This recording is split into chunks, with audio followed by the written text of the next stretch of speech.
Hi, I wanted to do an update on Trey and his whole stomach, whatever is going on. He had a GI appointment last week, and the doctor ordered blood work for the test for food allergies, which he said that aren't accurate until they're 18 months old, but he was going to do them just if they do catch something, at his age now. It would be helpful so we would know what was going on. They also did a complete blood count, and they asked for two little containers of stool sample. They wanted to test the stool to see if there was anything else going on. And I went back to the doctor today, and they said that his blood work, there was a little bit of glucose and a little bit of calcium, but nothing that he's worried about, and wouldn't have anything to do with what could be going on with him, like stomach wise. And but nothing like super alarming that even if it wasn't, as a doctor, he should be alarmed about. It wasn't anything like that. But he wants to do an endoscopy and a kind of a partial colonoscopy this coming Monday. He wants to test them because of the stool sample. One of the stool samples came back already, the other one didn't, but the lactoferrin, I guess it shows if there's some kind of inflammation going on in their bowels. And so he wants to check him. He said, and I was like, well, what could it be that he would have inflammation from? Is there like a blockage or something like that? Or ulcer, is it, I think it's like ulcerative colitis or something like that, which I remember when I was in school, we learned about, and that is what starts, like there will be inflammation closest to the rectum, basically. And then Crohn's disease has inflammation in blotches throughout the intestine. And I'm pretty sure, I haven't looked at this stuff in a few years, so don't quote me. But he said that inflammation in 10-month-old, because that's how old Trey is right now, he said it is most likely a food allergy. So he's like, it would have been nice if the blood work just said, bam, milk allergy or soy or celiac disease or something. Then it would have been a lot easier. We could have just eliminated it and see how he does. But now we have to continue the guessing game. So he is going to do the testing on Monday, and he does have to be asleep, which I am afraid. I am afraid of that. However, with everything that's going on and how uncomfortable he has been his whole existence, I want answers, and I want him fixed. I want him to find out what it is exactly so we can do a treatment plan that will work. Because this poor little guy, he's so cute and he wants to have fun, but he can't enjoy life when he's so uncomfortable. I try to get him out of the house, and I capture the few moments when he is comfortable. But after he eats, then everything is completely different because he swallows the air. So then he has to burp, and then when he burps, he refluxes, and then it burns. And if he doesn't burp everything up, if he doesn't burp all of the air that he has swallowed within an hour or so, he's going to be so uncomfortable, because once you swallow air and then it travels down, then it gets in your intestines, and then he has belly aches, and so it's just constantly, I don't know, it just sucks. It sucks for him.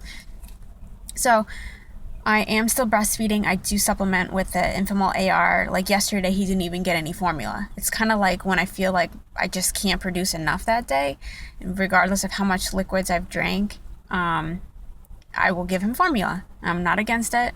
No big deal. But his formula is thickened, and he's used to that flavor. It's not flavored, but you know what I mean. If your baby has formula, they all taste differently. And I did try buying, it starts with an N, one of the expensive formulas at the grocery store. I bought that, a can, and I tried to give it to him the other day, and it says it's meant for babies with food allergies. I'm like, oh, maybe I'll try this to see if he has, any difference with this, before any of the testing or anything came back. And yeah, no.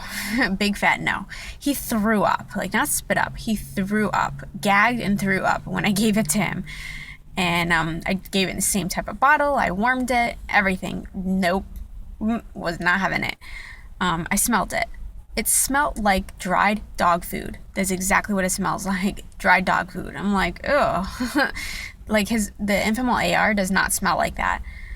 So I don't know what they have to put in it to, to be able to give it to a baby that might have a milk allergy or does have a milk allergy. But it, ugh. And then I told the doctor that, and he's like, we had to try all of them. We had to taste all of them. The ones you're talking about, we had to taste them because he's a GI doctor. When he was in school, they made them taste it. And so the plan for right now is continue the Nexium. He's not taking the Zantac. He's not taking the Prevacid, just the Nexium, 10 milligrams packet split in two, so 2 times a day of 5 milligrams. And I believe he's been on it about a week and a half now, and it has helped.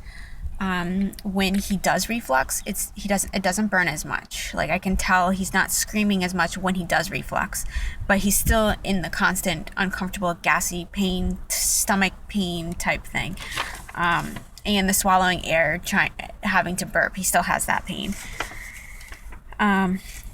He wants me to pump and store for a week, and he wants me to. It's gonna be backwards. He wants me to give him this expensive formula. It is $36 a can. Yeah, $36 a can. The Infamil AR right now, I think, is between $15 and $18, depending where you get it, or I think 16 to 18 or something like that. So yeah, this is more than double the cost. He wants me to give it to him. I already tried giving him some, and he does not like the flavor. Again, it smells like dog food, dried dog food. It's not the same one, though, as the other one. It's not as bad of a smell, so he told me to put a quarter of pack of Splenda in it because he is breastfed majority, of his intake is breast milk. He's like, it's not as sweet as breast milk. So he's like, put a quarter pack of Splenda in it, and hopefully that will do the trick. So yeah, I know it's artificial sweetener too, and I was like, I was thinking in my head, I don't want to give him fake sugar. But then if you give him corn syrup, what if he has a corn allergy? And what if all that sugar, it's going to rot his teeth out and going to make a lot of sugar and stuff. Like, so there's a whole other things that could happen too if I gave him corn syrup in it. So I'm just going to stick with this, and 1/4 of a packet is not a huge amount, and I'm kind of like at that point, whatever works. And what else does he want to do? Oh, he's lost weight in a week. He was 18 pounds 8 ounces, and now he's 18 pounds 4 ounces. So he has lost 4 ounces in 1 week. So that is concerning. He should be gaining weight, not losing weight. And so the doctor said that, I'm going to read off again his plan note. 10-month-old fussy behavior. His UGI showed the aerophagia and reflux. His blood work was normal, but lactoferrin is elevated. To this end, he will get an EGD, which is an endoscopy, and a sigmoidoscopy, as he has never been truly dairy-free, because I did go dairy-free for about 4.5 months while breastfeeding, but again, I was supplementing with formula, which had whey protein, which is dairy. So he has never been truly dairy-free. Now, the reason I didn't cut out the formula is because his pediatrician assured me that he does not have a milk allergy because he does not have blood in his stool. I still was concerned about it because, what if I don't know what to look for? What if it's not obvious red blood? What if it's like a tinge color to his stool that I don't know? Because I remember darker stool could mean that there's blood in it, but he made it sound like I would know if he had blood in his stool. So he told me that if he has the milk proteins in dairy is really hard on their tummies, and some babies, they just are so uncomfortable from the protein in dairy that is why he thought I should cut out dairy for a few months to see what would happen. And it did help. It did help him when I did cut out the dairy. So I'm believing what the pediatrician said, that that's probably what was going on, which now that he's eating solids, I give him yogurt, snacks, and stuff like that. And I mean, he's not spitting up the food and screaming. I don't know. I guess it's so hard to guess because he does swallow air. So, and plus, I wouldn't think that a baby would have a reaction like instantly after eating food. If they have an allergy, you would think it would take a little bit, right? No, but that doesn't make sense, because if someone's shellfish allergy, they have immediate reaction, or peanut allergy, they can have an immediate reaction. So I don't know. I'm new to all this stuff. And the rest of it says, we'll stop breast milk and do an elemental formula. That's what this can is, and see if there's a difference for a week. He did have a 4-ounce weight loss, and so they need to watch him closely. And he will also get an ultrasound of the abdomen, and he's going to continue the Nexium for now. So, yeah. I really want to make it to 12 months of breastfeeding. And, it's like, I love the nurturing factor. I love being able to nurse him. And that's the only time that I can hold this boy, because he wants down and he wants to go explore and get into everything. And, he's super hyper. So it is the only time I really get to hold him closely, and him be kind of still, because he's still hyper when he tries to nurse if I'm not in a quiet room with no distractions. Because if he hears people talking or noises that he's not familiar with, he'll pull off, he'll stop, he'll sit up, he'll look around what's going on? What am I missing? He's so aware and alert. But I don't want to stop breastfeeding yet. So I am going to try to cut out dairy and soy.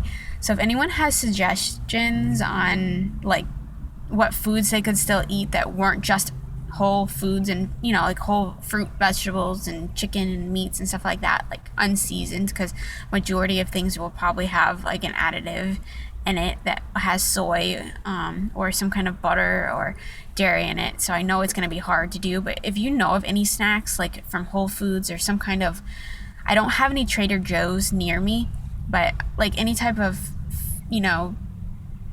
brand of food that is good for snack foods, because or rice or something like that.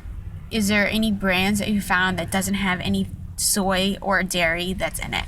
I mean, I eat rice all the time without butter, so that's not a problem for me.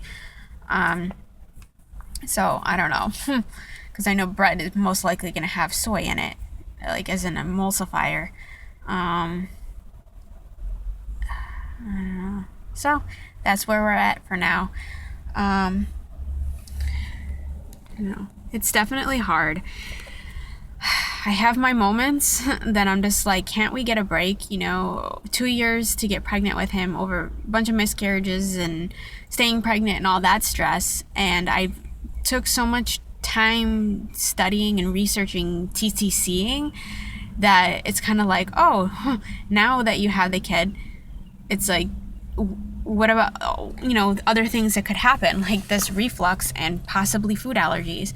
And I want to thank Anna for writing on, I don't remember if it was on YouTube or on Facebook, but I remember her writing that she had a friend that their baby sound, the symptoms that I'm describing, the constantly fussy and everything. She said she has a friend that their baby had a bunch of food allergies.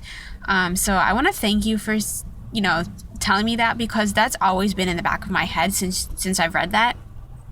And so that's kind of why I'm pushing with, more testing to see if he does have food allergy. Because if it's a food allergy, you know how much easier that would be to just eliminate it and see how he does with that. But I'm almost at 15 minutes and I don't know if they're going to cut me off. So I'm going to go ahead and end this. So thank you so much for watching. And please, any suggestions and stuff, put it down below. And I will update you after Monday. All right, thanks. Bye.